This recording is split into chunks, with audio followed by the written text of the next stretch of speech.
आदर्श नगर पंचायत आनंद नगर में सरकारी धन का हो रहा दुरुपयोग। संवाद संस्था के पदाधिकारियों ने महाराजगंज जिला अधिकारी को पत्रक सौंपकर किया सरकारी धन को रिकवरी कराने की मांग।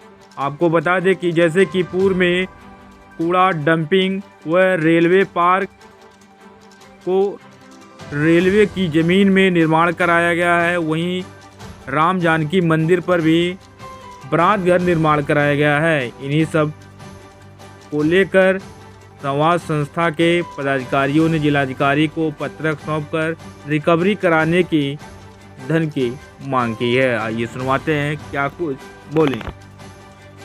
श्री डॉक्टर राम नारायण चौरसिया और श्री हृदय नारायण पांडे के साथ और तमाम लोग थे, उन से मिलकर हम लोगों ने डीएम से एक आग्रह किया है।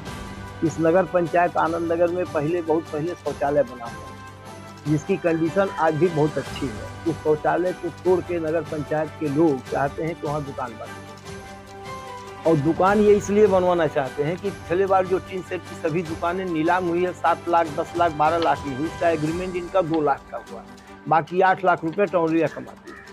माननीय विधायक वीरेंद्र चौधरी ने इस पर डीएम से बात किया। डीएम ने आरजीएस के एई को भेजा, उन्होंने जांच करके लिखा कि ये पूरी तौर पर मजबूत है और चलने लायक है। डीएम ने आदेश किया कि उसको चालू किया जाए, लेकिन नगर पंचायत आज भी उसको शटर गिराए हुए इस सवाल पर हम मिले हैं ये दिखा करके। हम आपसे दूसरी बातें कहना चाहते हैं, जैसे देख लीजिए ये शौचालय है, ये शौचालय है और इस शौचालय का शटर आज भी बंद है। आज की तारीख में डीएम से हमने शिकायत। दूसरी बात, नगर पंचायत आनंद नगर ने राजेश जायसवाल के कार्यकाल में था, ये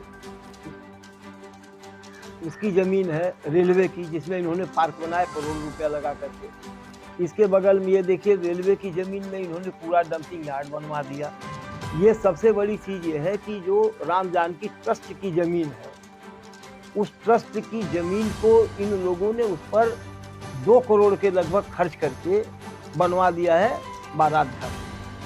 हम जिलाधिकारी से मांग किया। दूसरी सबसे बड़ी आवश्यक चीज है कि ये जो 2 यहाँ शौचालय बना हुआ है, मूत्रालय बनवा रहे हैं, इस मूत्रालय से पीछे दूसरे की जमीन में टंकी रख करके 4-5 लोग रोजगार पाते थे, पान की टंकी रखे थे, बिक रहे थे। चुनाव के रंजिश की वजह से वर्तमान में वहाँ के सभासद अध्यक्ष इन सारे लोगों ने मिलकर NH 730 की नाली पर इंक्रोचमेंट किया है। तो नगर पंचायत को नाली पर इंक्रोचमेंट करने का कोई हक नहीं है। हमारा ये आरोप है कि ये सारी बातें ये लोग निश्चित रूप से टाउन एरिया का पैसा दूसरी जगह खर्च हुआ है। मेरा यह कहना है कि सरकार द्वारा चाहिए कि अध्यक्ष से इसकी रिकवरी कराए।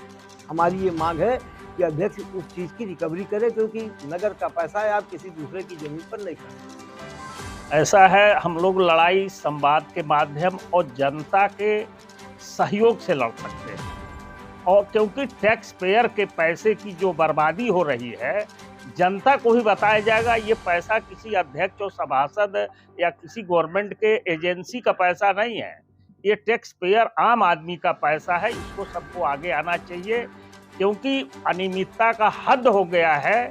उसके विरुद्ध संवाद संस्था अंतिम तक संघर्ष करेगी, और अगर कोई इसमें सही निर्णय नहीं हुआ तो इसको हम लोग हाई कोर्ट तक ले जाएंगे, वहां से SLP दायर करके इसकी जांच कराएंगे। जन समस्याओं के लिए बराबर लड़ती रहती है। आपने भी देखा होगा पिछले सालों नगर पंचायत की करोड़ों रुपए की जो सड़क निधि थी उसको अग्रिम भुगतान कर लिया गया था, और 2 सालों तक सड़क पे गिट्टी फैला के छोड़ दी गई थी।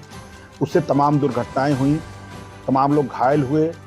इसकी शिकायत संवाद के माध्यम से संबंधित को की गई, जिसका नतीजा आपके सामने है कि फिर से सड़क का निर्माण हुआ, डिवाइडर का निर्माण हुआ, लाइटिंग की व्यवस्था की गई। अब पुनः संवाद के माध्यम से कुछ ऐसी चीज़ों को हम लोग उठाना चाहते हैं जो जनता के पैसे से दुरुपयोग की गई हैं, और उसको नगर पंचायत ने अपने हित में उसका उपयोग किया। और संवाद के माध्यम से इस लड़ाई को हम यहाँ से लेकर लोकायुक्त तक लड़ेंगे, शासन तक लड़ेंगे, और तब तक लड़ेंगे जब तक इसका सकारात्मक परिणाम आपके सामने